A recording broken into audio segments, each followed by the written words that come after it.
The sand is white and blinding under the California afternoon sun. The beach is packed, bodies everywhere, the smell of salt and coconut oil and cigarette smoke drifting in from the pier. Children running, music from a transistor radio somewhere to the left. Ice cream, melting faster than it can be eaten. It looks like peace. But something is wrong.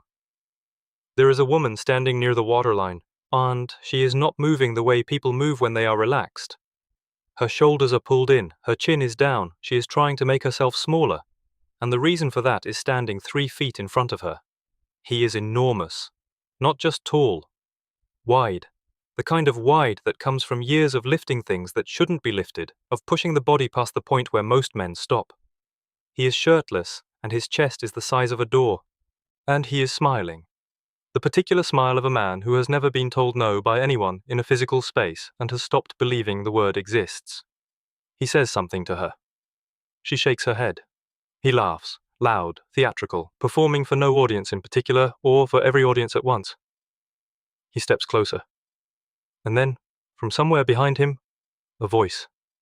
Calm. Not loud. That's enough. The big man turns slowly.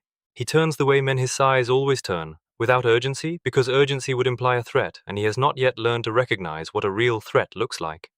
He sees a young man. He almost laughs again. What he cannot know, what none of them know, is what is about to happen in the next few minutes on this beach. What he cannot know is that the woman he has been harassing is Linda Lee, and that the young man behind him is her husband, and that her husband is about to give him a choice he will spend years thinking about. That's where we are. Stay with me, because what happens next has nothing to do with what you think a fight looks like, and everything to do with what power actually is. If this is the kind of story that makes you think differently about strength, you're in exactly the right place. Subscribe, because every week we go deeper into the lives of the people who understood something the rest of the world hadn't figured out yet. Now, let's go back to that beach. Linda Lee was not a woman who needed to be rescued. Anyone who knew her understood this immediately. She was sharp, composed, fluent in the world of martial arts long before most Americans had ever heard the word kung fu. She had trained alongside her husband.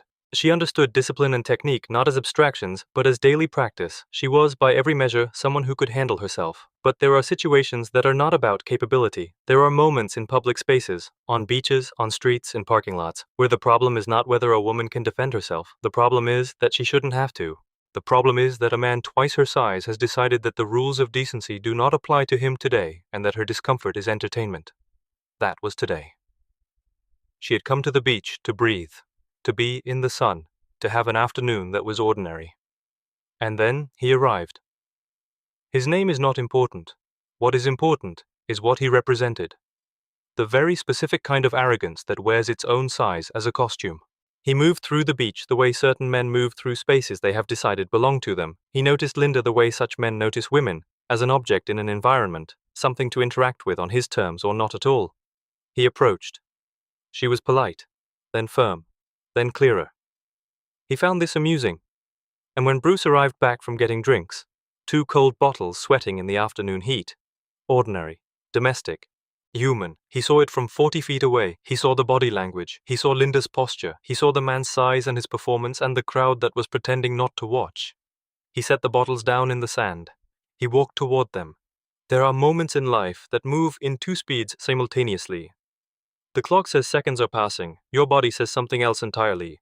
The air between Bruce Lee and this stranger was one of those moments. He walked up beside Linda, and he did not announce himself, and he did not posture, and he did not raise his voice. He simply stood next to her, and he looked at the man in front of him, and he said the 2 words that had stopped things before they escalated. That's enough. The big man turned. He looked at Bruce the way people look at something that doesn't quite compute. The height difference was real. The weight difference was real. By every visible measurement, the measurements the body makes automatically, the ones that calculate threat in the first half second. This was not a contest. This was a mistake. This was a small man who had made the kind of error that ends badly. The man smiled. You her boyfriend? Her husband, Bruce said. Something moved through the crowd. Not a reaction. Not yet. More like a collective held breath. People who had been pretending not to watch stopped pretending. The big man looked Bruce up and down, slowly, deliberately, the way men his size perform assessment. And then he said something that would have been devastating to almost anyone else on that beach. He said, "You're going to want to walk away." Bruce did not move. This is the part that witnesses remembered later, not what happened next, not the sequence of events that followed. What they remembered was this. The stillness.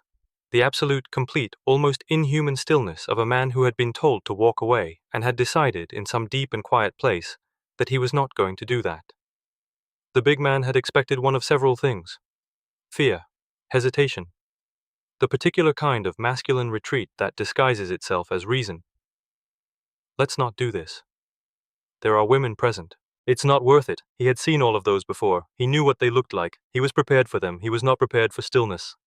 What's your name? Bruce asked. The man blinked. This was not a question he had anticipated. Why? Because, Bruce said, I want to give you the opportunity to end this correctly. The crowd around them, because now there was a crowd. The beach had reorganized itself silently into an audience the way crowds always do when something real is happening. The crowd was completely quiet. The radio somewhere to the left kept playing. The children somewhere to the right kept running. But in this small circle of sand, there was nothing but the sound of water. The big man made his decision. He reached out. Not a punch, not yet. Something between a shove and a test, and put one hand on Bruce's shoulder. What happened next took less time than it takes to read this sentence. The hand never completed its push. There is a principle in Wing Chun, the style Bruce had trained under Ip Man in Hong Kong for years, that says the goal is not to meet force with force, but to redirect it, to use the opponent's energy as the engine of their own undoing. There is another principle, from Jeet Kune Do, the philosophy Bruce had spent years building, that says the most dangerous fighter is not the one who has mastered the most techniques, but the one who has reduced everything to what is essential, to what is real, to what works in this moment, in this body, against this specific threat. Both of those things happened at once. The hand on his shoulder found no shoulder to push. It found something that turned, that redirected, that moved with impossible smoothness. And then, the arm attached to the hand was in a position the arm had not consented to, and the body attached to the arm was suddenly aware that it was no longer in control of what happened next. He did not go down hard. Bruce did not slam him, did not throw him, did not break anything. He simply demonstrated, with complete clarity, the difference between their actual positions in this moment. The man was bent forward at an angle that was uncomfortable and would become more uncomfortable if he chose to resist it. Bruce's grip was not violent, it was precise. It was the grip of someone showing a diagram, not punishing a student. There was one hand, and there was leverage, and there was the simple physical fact of the situation. The crowd made a sound, a collective exhale. The big man's face had changed. That was what Linda noticed first. Not the hold, not the body position, the face. The theatrical confidence had left it completely. What remained underneath was something younger and much more confused. A man trying to understand how the world had rearranged itself so quickly and so completely. Bruce held it for 2 seconds, not long enough to humiliate, exactly long enough to communicate. Then he released. He stepped back. He gave the man the space to stand up straight, to find his feet, to recover whatever dignity was recoverable in this moment.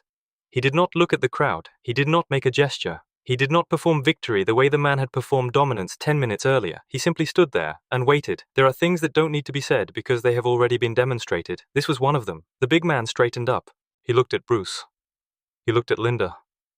He looked at his own hands as if checking that they were still his. The crowd was completely still. What he said next was not what anyone expected. He said, "How did you do that?" And something changed in the air. Because the question was not aggressive, it was not an attempt to reframe the situation or to save face or to buy time. It was a genuine question. The confusion in his face was real, not the confusion of someone who is angry, but the confusion of someone who has just experienced something they cannot explain and cannot stop thinking about. Bruce looked at him for a long moment. "You're very strong," he said. "I could feel that." The man said nothing. "Strength is real," Bruce said. "It's just not always the most relevant thing."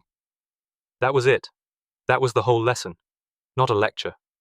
Not a philosophy seminar on the beach. 4 words that contained something the man would turn over in his mind, not that day, maybe not that year, but eventually, not always the most relevant thing.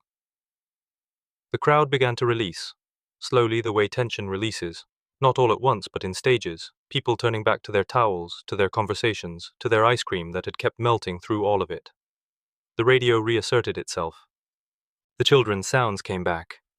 Linda picked up the 2 bottles from the sand where Bruce had set them, still cold, barely.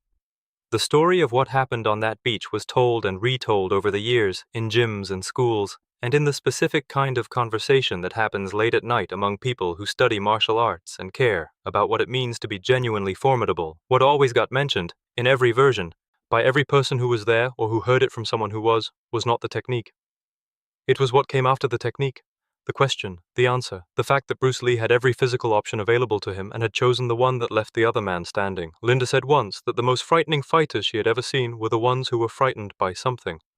Frightened of losing, frightened of being disrespected, frightened of what it meant to back down. That fear, she said, makes them unpredictable.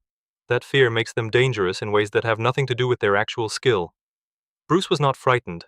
That was the difference. Not the technique, not the speed, not the 3 years of Wing Chun and the decades of Jeet Kune Do philosophy. The difference was that he stepped onto that sand already knowing, really knowing, not just telling himself, that he had nothing to prove. And when you have nothing to prove, you are free to choose the most interesting option, which is sometimes the one where everybody walks away. There's a question I want to leave you with, not a rhetorical one, an actual question. And I want you to answer it in the comments because I'm genuinely curious what you think. Bruce had every option. He could have ended that differently. He chose this. Was the most powerful moment the hold or the release? Tell me what you think. And if this story moved something in you, if it changed even slightly the way you think about what strength looks like, hit the subscribe button. Every week we go deeper into the lives of the people who understood power in ways most of us spend our whole lives missing. You won't want to miss what's coming next. The beach that afternoon went back to normal. 2 cold bottles, the sound of water. And somewhere in the crowd, a very large man sitting quietly in the sand, looking at his hands, thinking about something he couldn't quite name yet. But he would get there.